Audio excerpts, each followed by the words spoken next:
Hi there, I'm Sunang from Englishman, as you know. And it is gloomy today, and it is raining, and it's windy, and I'm at Goldford today. So, today I'm going to talk about a very important topic, as always I do. That is about spoken English. How can we acquire, how can we develop language skills, especially the spoken language skills? So, spoken English is not English that we used to write basically. Written things and spoken things are completely different. Not completely different, but in a way, they are different. So, therefore, everybody tries to acquire the spoken language, that is, spoken English. Writing and writing and writing they do, and reading and reading and reading they do at times, but after all, they cannot acquire, you cannot receive, you cannot develop skills on spoken English. So, what is spoken English? Spoken English is something, a sort of a sound system. So, we have to produce a sound. You know that I'm producing sound, you can see. And it should come automatically, spontaneously, naturally. Now, we should not think about the, papers, written papers, and around us, and we are talking about things that we can see, what we have written. No, it is not spoken English. Spoken English is when you think about something, automatically it comes to you. For example, I'm here, I'm at Goldford. I want to tell you something about the spoken language. So I'm talking about it. I have no idea what I'm going to tell you next and what I'm going to say next. I have no idea. And I'm just talking about spoken English, but I have a very good idea what I'm talking about, but I know the exact phrase, exact sentence that I'm using next. Oh, that is it. So, my topic is spoken English. As I have mentioned, spoken English is a sound system of sound. We receive sound, we store sounds in our brain, and we produce sound. So, to do spoken thing, that is to speak, you should speak. Without speaking, you cannot acquire the spoken language. For example, it is just like riding a bicycle. How do you learn to ride a bicycle? You have to practice it. At first, you cannot do that. You may be reading a good number of hundreds of books of riding bicycles, about bicycles. You know each and every part of the bicycle. The handles, the chains, and everything, the wheels, the sort of things that you find in the bicycle. So you will have everything, but yet for all you cannot ride the bicycle. The reason is actually you haven't practiced it that enough.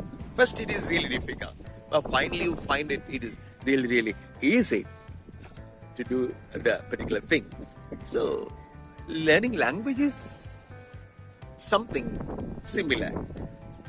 You try to learn grammar, you try to learn the theory behind the language, that is it.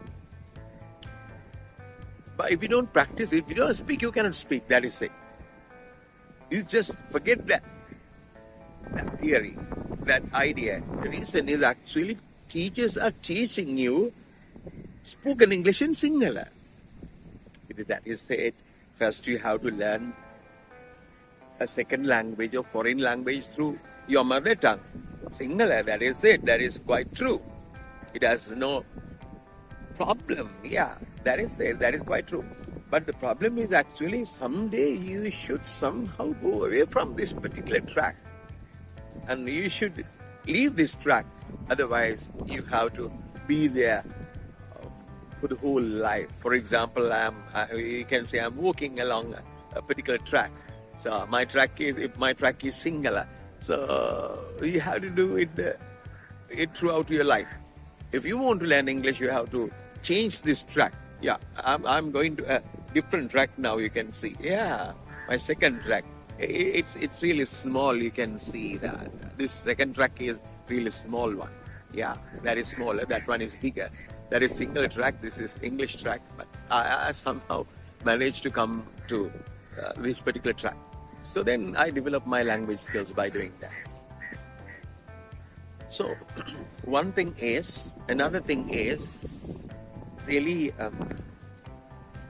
very important thing is, how do you know that I can speak English when I'm teaching in Sinhala? When I use Sinhala, when I teach you grammar, in single language completely in singular. So it would be really interesting to you because you can understand everything that I say if I'm teaching using singular, totally in singular. So that would be a good thing. How do you know that I can speak English if I teach everything in singular? First question. How do you know that I can speak English if I'm using singular to teach English? How do you know that I can speak English? So if I cannot speak English, can I teach you English? Is it possible? The big question is this. Maybe I can speak English, but can I teach you how to speak English? Now we are single people. Yeah. So I'm single one. So can I teach somebody singular within 2 months who has no idea of singular? I would say, guy, just come. I'll teach you how to speak singular, fluent singular within 3 months, within 2 months. Can you do that? You're a singular guy. I know that. But singular, Hindi, or whatever the language is. So therefore, that is critical. That is really interesting to realize the fact.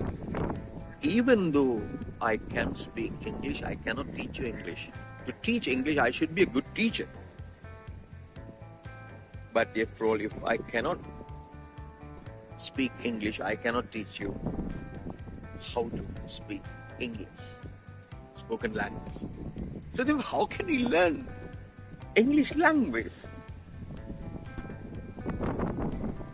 So the problem is, if I am using always singular to teach you English, how do you know that I can speak English? If I cannot speak English, my methods, what I'm talking about, would be really useless to you. So, therefore, what is really important is you should somehow listen to English content that is totally in English. You should listen to sort of vlogs even. You can find them. If you say British vlog, you would find a lot of people in the internet. It's really easy. And then you can select one, maybe thousands of people doing sort of vlogging. England guys, that is British guys, or maybe people from America. Somehow you should listen to the native speaker. Maybe Twinkle Twinkle Little Star, things like that. So therefore, you cannot speak unless you speak. To speak, you should have your listening, your words, your phrases, everything registered in your mind. Don't say grammar. So therefore, my first piece of advice is to listen to total English content. Maybe it's kids content, things prepared for kids. That's okay, no problem. So that is what I want to tell you for the time being. So even though people speak English, they cannot teach you how to speak English. So if they cannot speak English, they cannot teach you English. That is a fact. So therefore, you have to be very careful following people, teachers or somebody, instructors. Instruct you how to speak English. You just watch, you see whether they speak English somewhere in their contents or in their classes or wherever you go. And when we are going to buy a brinjal, vambatu or something, we just touch it and try to see whether they are good. But in the case of language learning, we don't think about the teachers. It's okay, no problem, right? So therefore, next, when you are selecting a teacher or in instructing training, this one, you have to think about whether they can speak English. See whether they speak English somewhere in their content or in their classes or whatever. 5 minutes or so, more than 5 minutes or so, continuously. If they cannot use more than 5 minutes, you can learn speaking language from them. That is my camera is exposed to rain, so I'm stopping the video and think about that and try to find a good coach, a trainer, a teacher next